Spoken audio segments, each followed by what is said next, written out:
So we're going to attempt to do a video of removing this Espar heater and relocating it to the back of the battery box here, and a little rebuild in the middle. So first thing you're going to want to do is take some cutters here, cut zip ties, start disconnecting things. First thing you have to disconnect is the main harness. To disconnect the main harness, there's two little tabs there that you press them both in, and then it will, a little bit hard to work with the camera here. Let me reposition myself. There we go, it'll pull right apart. Next thing you're gonna wanna do is take the exhaust off. Take the exhaust off. You need a 10mm socket. I do everything with an impact driver because it's just a little faster, but you can use hand tools if you want.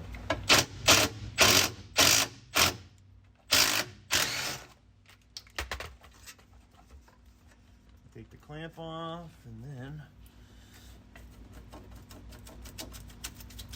wiggle the exhaust pipe off and bend the exhaust out of the way.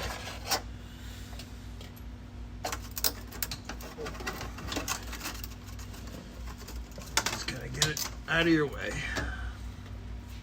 Next thing you're gonna want to take off, and they might have positioned it poorly like this, is the hose clamp on the intake.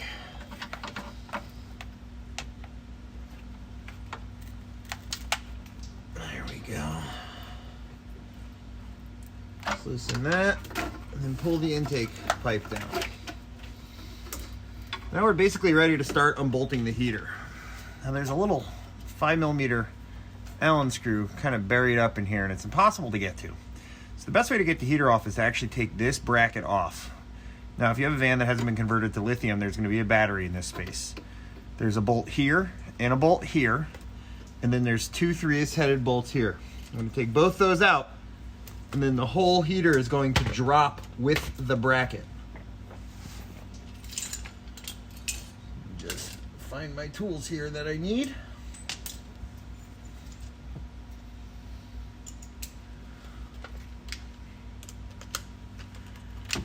Okay, so we're going to hope, this is a New England van, it's a little bit rusty. We're going to hope these come out. If they don't come out, you actually have to take the door sill cover off and hold the nuts on the other side. All right, we got one down. Hopefully the next one comes out. All right, we got lucky. I've done 2 others of these before, and on each one, I had to take the door sill cover off and hold the nuts with vice grips. Next thing you're going to want to do is take a 9/16 deep socket. And then these are carriage bolts, so you don't have to hold the other head of them. Just kind of put your finger on to keep them from popping out.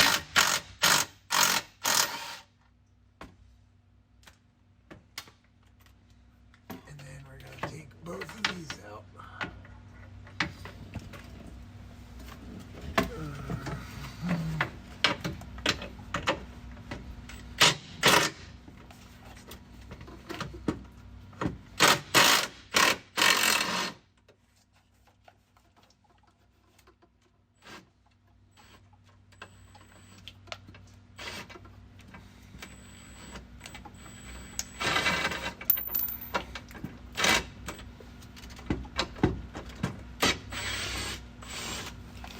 Okay.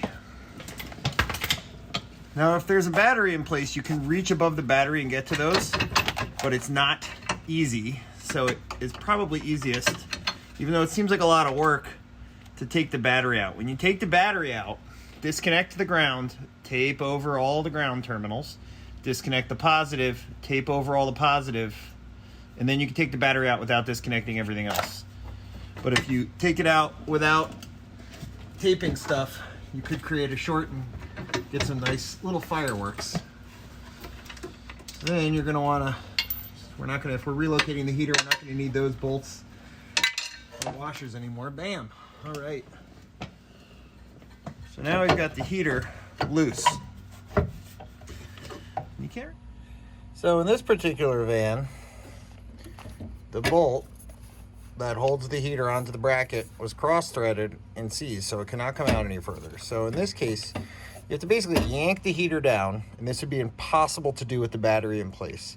Yank the heater down and use needle nose vice grips to clamp the hoses, not hose clamp pliers, needle nose vice grips.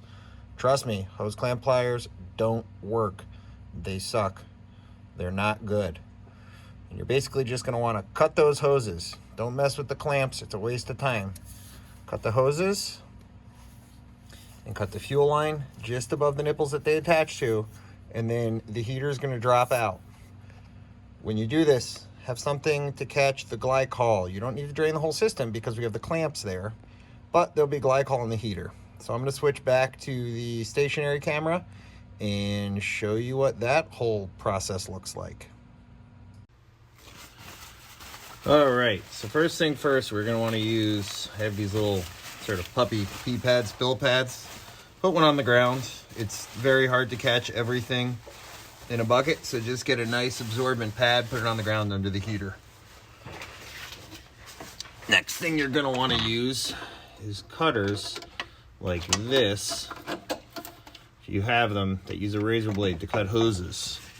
They cut brilliantly. Way easier than trying to get in there with a knife. First thing that we want to do is cut the fuel line. So just cut away. There, fuel line's cut. Next thing we're going to do is cut this first hose. We're going to cut it just above the nipple on the heater.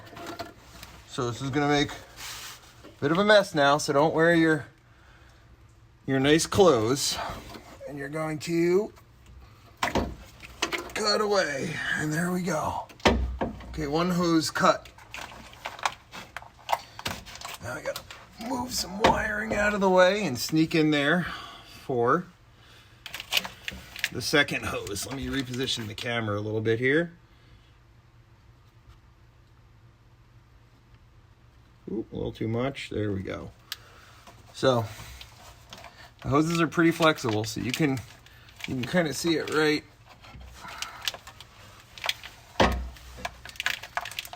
This guy to stay out of the way here if I can. You can see it right there. My finger's rubbing it. So I'm just going to cut that, and then the heater is going to drop. That is the only thing holding it in right now.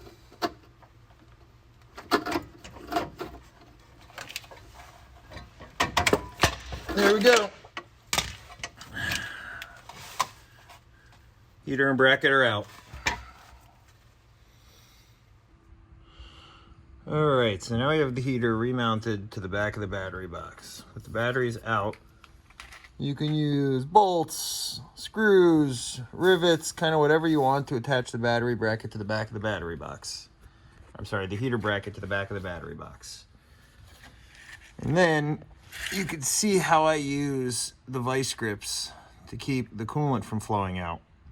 I take two 3/4 inch unions and I run a hose back to the heater, reconnect the fuel pump, bolt it to the bracket, hook up the intake and the exhaust, and that's pretty much it. And now it's a lot easier to get to. In the future, if you have to service it, you just clamp these lines with vice grips and disconnect them, and then you don't lose all your coolant. And it's right here, so it's very easy to get to. Super simple. Just extend the lines, hose clamps, unions, 3/4 inch hose, go right down to the heater, and that's it. All right, so you can see where the heater ends up mounted here, kind of on the back of the battery box. If you were putting the batteries back in, you obviously don't want to use self-drilling screws. Maybe put a bolt through from this side with a nut, maybe a rivet, lots of ways. You can see the air intake. This fan has some other accessory wires on it, but the air intake gets run up to that hole in the frame. The fuel pump doesn't move, it stays right there. Fuel line attached to the top of the heater, but the heater is far more accessible now. Easy to get off, only takes a few minutes if you have to service it to take it off the van. Clamp the two hoses, disconnect the hoses, disconnect the fuel line, the air intake, the wires, the exhaust, and then you just lower it down, service it, put it back on. It should be under an hour once you've had practice to remove it, rebuild it, and reinstall it. Moving it under the hood does not make it any easier. In my opinion, that is.